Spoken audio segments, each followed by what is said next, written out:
Well, hello, football fans. It was an amazing week 9, and part of that amazing week 9, Packers won. It's only the beginning.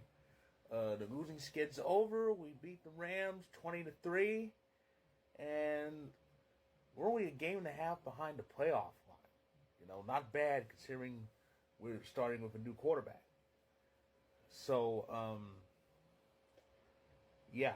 So, of course, the week started with the Steelers winning, and they're 5-3. They're in pretty good shape, and of course, the main event really was um, Dallas and Philly going at it, that NFC East battle, and that was the game of the week, and it was on for most of the country in that late slot, and it was pretty close and high spirited. Of course, it's Philly, so of course you got to see the tush push, the brotherly shove, whichever you want to call it. Lazy people have complained about that. It's illegal. It's illegal. It's not illegal. Teams have done that a whole bunch of times. Teams have done that for years. That quarterback sneak, and they give a little push to that quarterback. Eagles are just good at it. So, of course, we had an international game. The Chiefs and the Dolphins face each other. Tyreek Hill faced his old team for the first time, and it was a blowout until it wasn't. And then it looked like the Dolphins were going to tie it up until they didn't.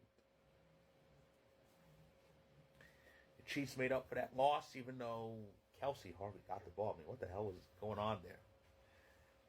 I needed Kelsey to kind of get some touches, and he didn't get too many. Ravens blasted Seattle. My goodness. Browns beat Arizona 27-0. Seriously. I think I said this before. The Arizona Diamondbacks need to kick the Cardinals and the Suns out of the state. Not the Coyotes, because they're victims of circumstance. Raiders won in Antonio Pierce's debut as head coach. The Bills and Bengals have to talk about this. So, Bills and Bengals played each other in Cincy for the first time since Damar Hamlin suffered a cardiac arrest. And yeah, I still remember like it was yesterday, but it was just 9 months ago. Actually, sorry, 10 months ago.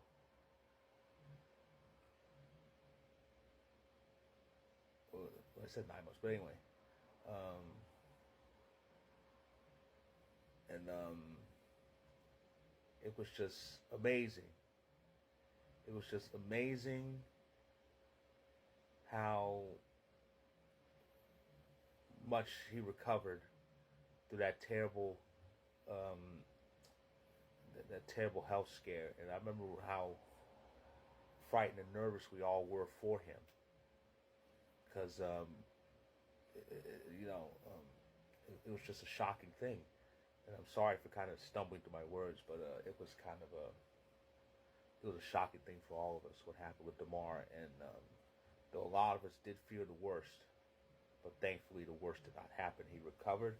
Those great doctors in Cincinnati made sure he would recover, and he got a good ovation from the Bengals fans in Cincy, because I said. And I remember, I think I saw, I think there was a video on Twitter where Damar was actually on the field, very, very close to the exact spot where he collapsed. And it was just, yes, we're all very happy to see him upright and walking.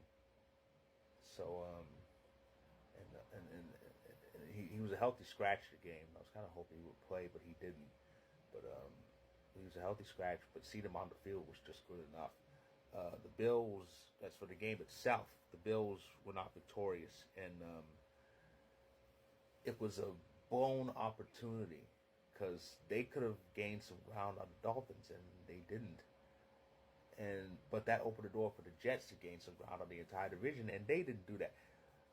that Monday night game was, oh boy. This is why I picked up that game's why I picked up the Chargers defense all fancy, because I knew they would just feast all over them, and they did. And Jets, they're a mess. They are a total mess. The crazy thing is they're actually in second place entering that night's game, but they're back down behind Miami and Buffalo with only New England holding them up. Hard to believe we're halfway through this NFL season, but it's crazy.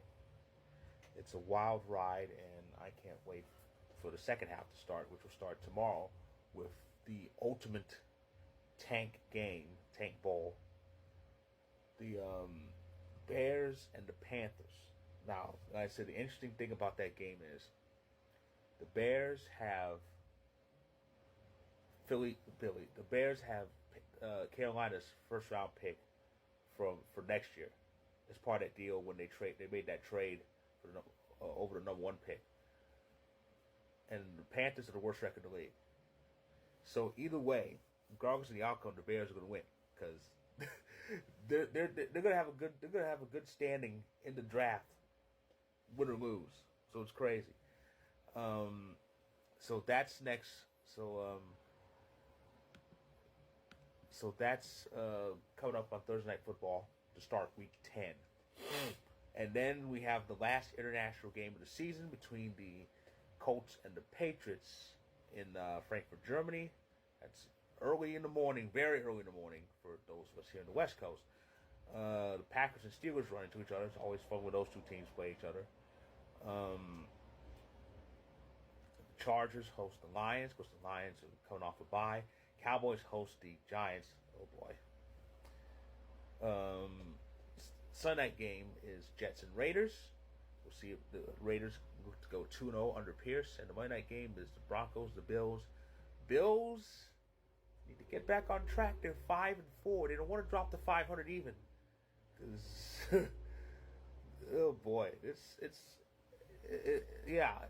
Bills need to get back on track. So that's my recap of Week 9. If you like this video, click the like button. If you're on YouTube, click subscribe if you want more. If you're on TikTok, feel free to hit that follow button. My story about Week 9, a top story on Vocal, will be featured. Check it out when you can.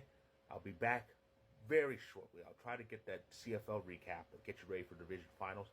And of course, this time next week, hopefully a day earlier, I'll recap week number 10 of this season. So stay tuned.